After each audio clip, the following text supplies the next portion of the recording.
Teamster Power 767 Reality Check with Jeff Schenfeld and Garfield Hooper.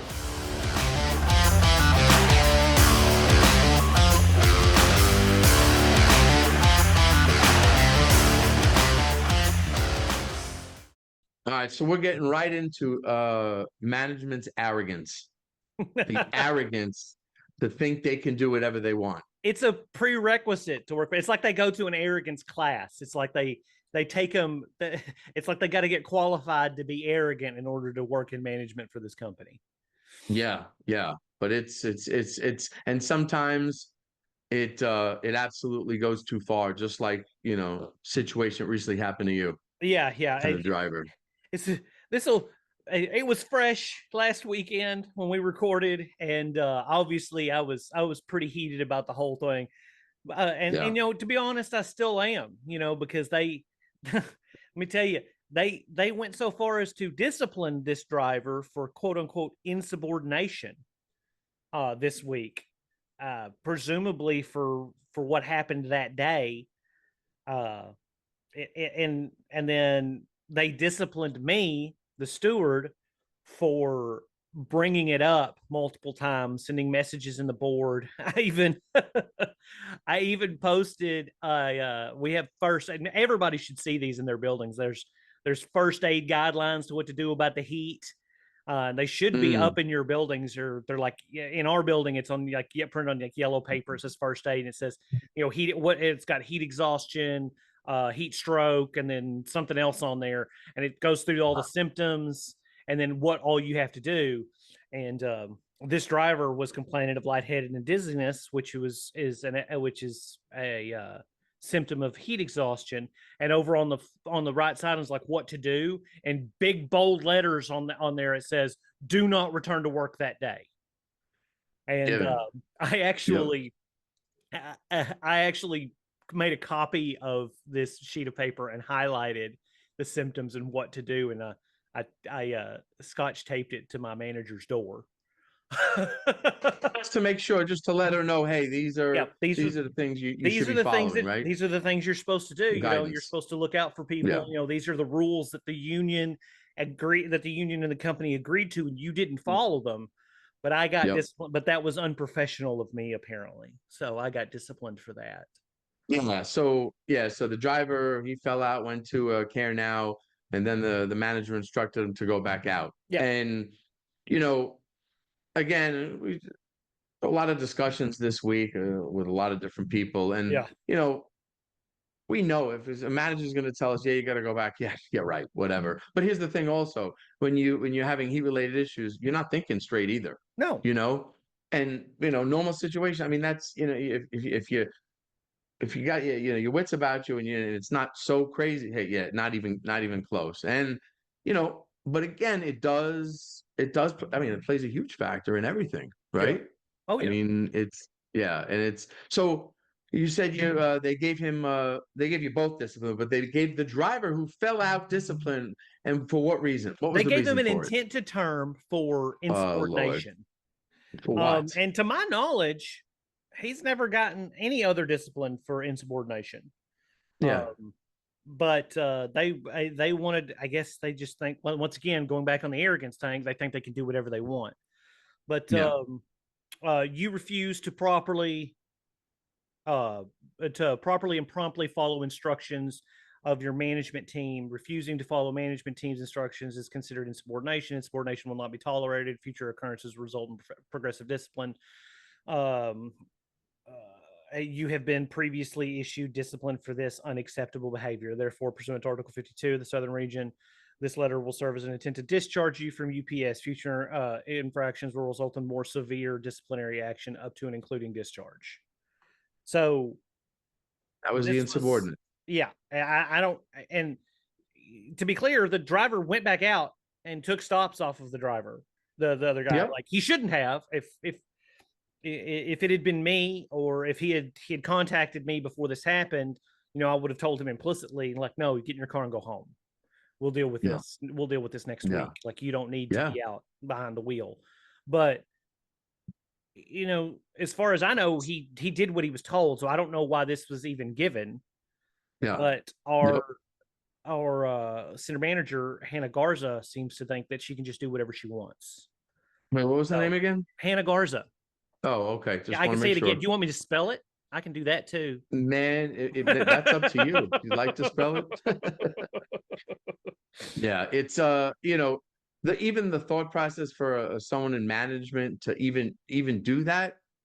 That's Are you kidding me? Yeah, Like that's so above and beyond, yeah, and I don't is every manager going to do that? No. I mean, but I don't know where she thinks she can get away with something like that, yeah, and you know, we have to show her from our side that no, you can't get away with that, yeah, and you can't do that, yeah. and be proactive in stopping that thought process. I mean, that's a boatload of arrogance right there.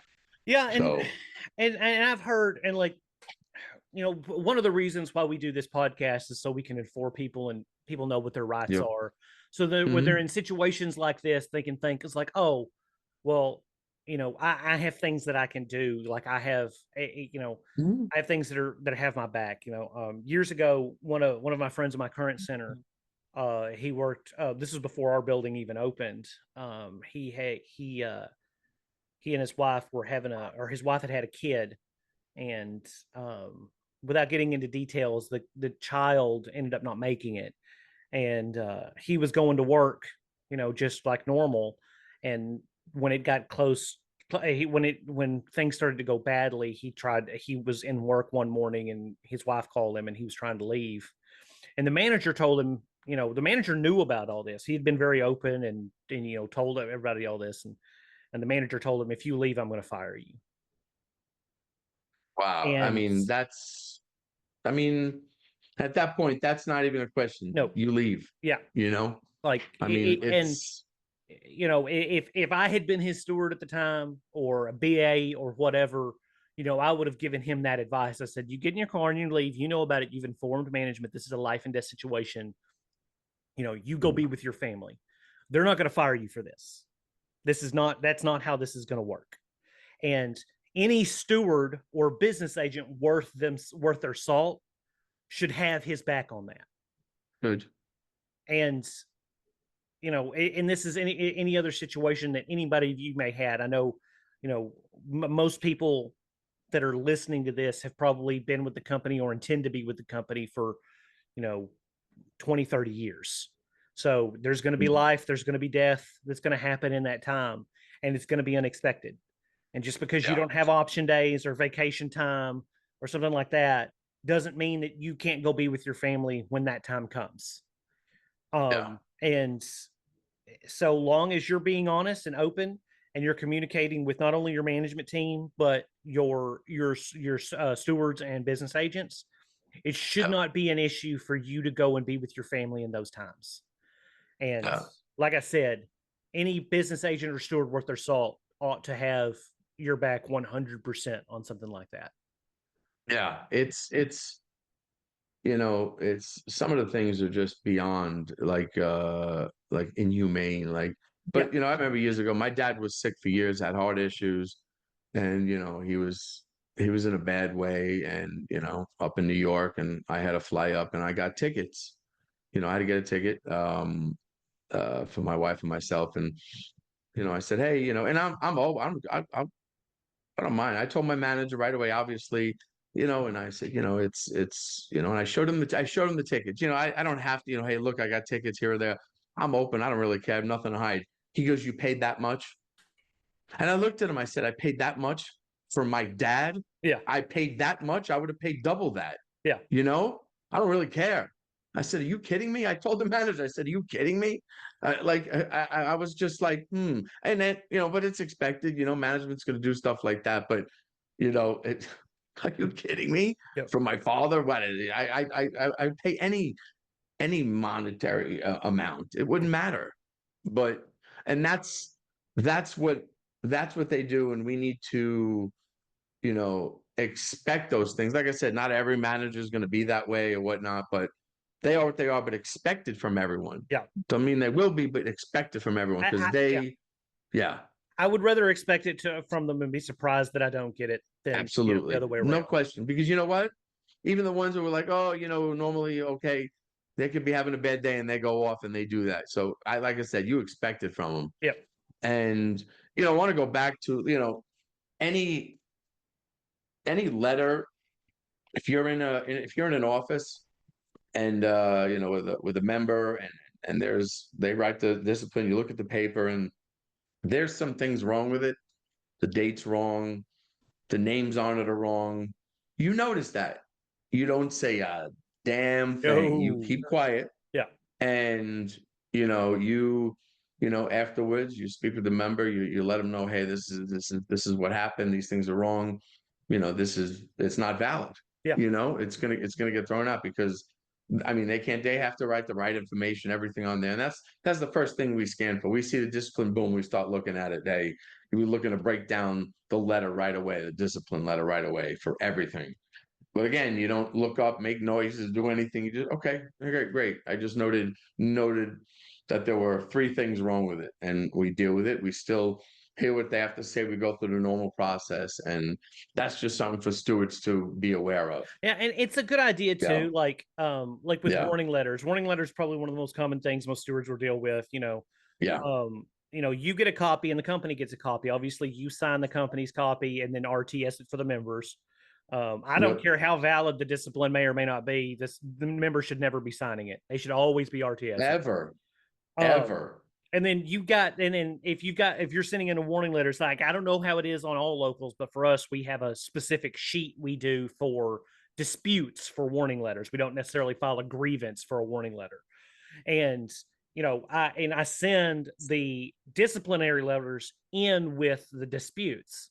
So Mm. if there's a problem with the dispute letter or with the warning letter, point them out, write it on the sheet, circle it, like wasn't this date, wrong names, these people weren't present at the meeting, he didn't do this, whatever. And as a steward, notate that stuff on there.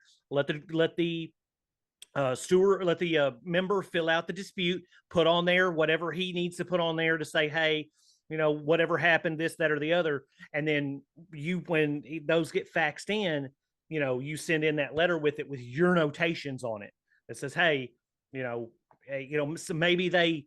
maybe for instance, this is an example of anything that's actually happened. Wink, wink. They went out and did an observation on somebody, and it was one supervisor went out and observed them doing that, and they said that. I was like, well, how do I know that the supervisor observed that? You don't have any pictures. There wasn't 2 of you, so it's your word against the drivers whether this happened or not. So, Mm. I notated that on the on our copy of it. I said, hey, Caleb was the only one present. And Yeah. you send that in. And when it comes down to if he, for instance, usually from what I understand, those things don't come up until it progresses further to like a suspension or a discipline or a discharge. And then they come back and say, oh, well, were these warning letters valid? And then you say, and then you see that what's on the warning letter, you see the notations that were made and be like, oh, well, this warning letter wasn't valid. You only had one person here. So now the suspension and the discharge are invalid because they never gave a proper warning letter. Thing after that, and the thing is, years ago, like on anything, now they just do methods violation. They don't say specifically, and I don't know where Yeah. that went, fell by the wayside. But what I do on each one, okay, well, you say there's methods. What were the methods? I write it on the discipline letter. Yeah. What I write method? it on there. Yeah. Because Yeah, if there's 340 methods, yeah. and if you get disciplined I think there's for, more. are there more now? I think they adjusted them. I think. I don't know. I've never actually seen one. I've been with the company for Yeah. 17 years. I've never seen these 340 methods. Yeah. If you get disciplined one day for a methods violation for, 3-point, not using 3 points of contact, getting in and out of the car. Yeah. And then a week later, you get it for walking in front of the truck instead of walking around the back of the truck. They're going to group those as methods violations, but contractually that's two different violations. So like it's 2 different levels of progression. They say it's just methods, but no, if you're doing one thing, you're doing the next. I mean, Yeah. it's I say no. Yeah. I say no, but Yeah. it's I mean, there's a lot of things, but and again, what we started off with, it comes to everything that goes on is management's arrogance to think they can do whatever they want. Yeah. And we're here to say no, Yeah. no. And, we want everyone to become stronger. And, if anyone's been in that situation and, where the management's just telling you to do something, unsafe or unethical or whatnot, send us an email, let us know about it, it's, we want to know, you know, how bad this is. We know what's going on here. We know it's Yeah. going on in the country. Oh yeah. We just want to hear those different stories and situations that have happened. And it's a shame that they do, but we have to be able to respond. We're not playing victim. We're No. going to say no. We're not going to accept this. This is And unacceptable. the more Yeah. examples we have, the better prepared everyone is. Absolutely. And that's the key. We want just everyone to be prepared. So for myself and Garfield, we want to thank you for listening and watching, and have a good day. We all deal with national language, but on this podcast, when it comes to supplemental language, we deal mostly with the southern region. And as always, it's best to get advice from your local stewards or business agents. If you would like to reach out to us with any questions, we have an email address, 767realitycheck@gmail.com. That's 767realitycheck@gmail.com. And remember, strong people stand up for themselves, but the strongest people stand up for others.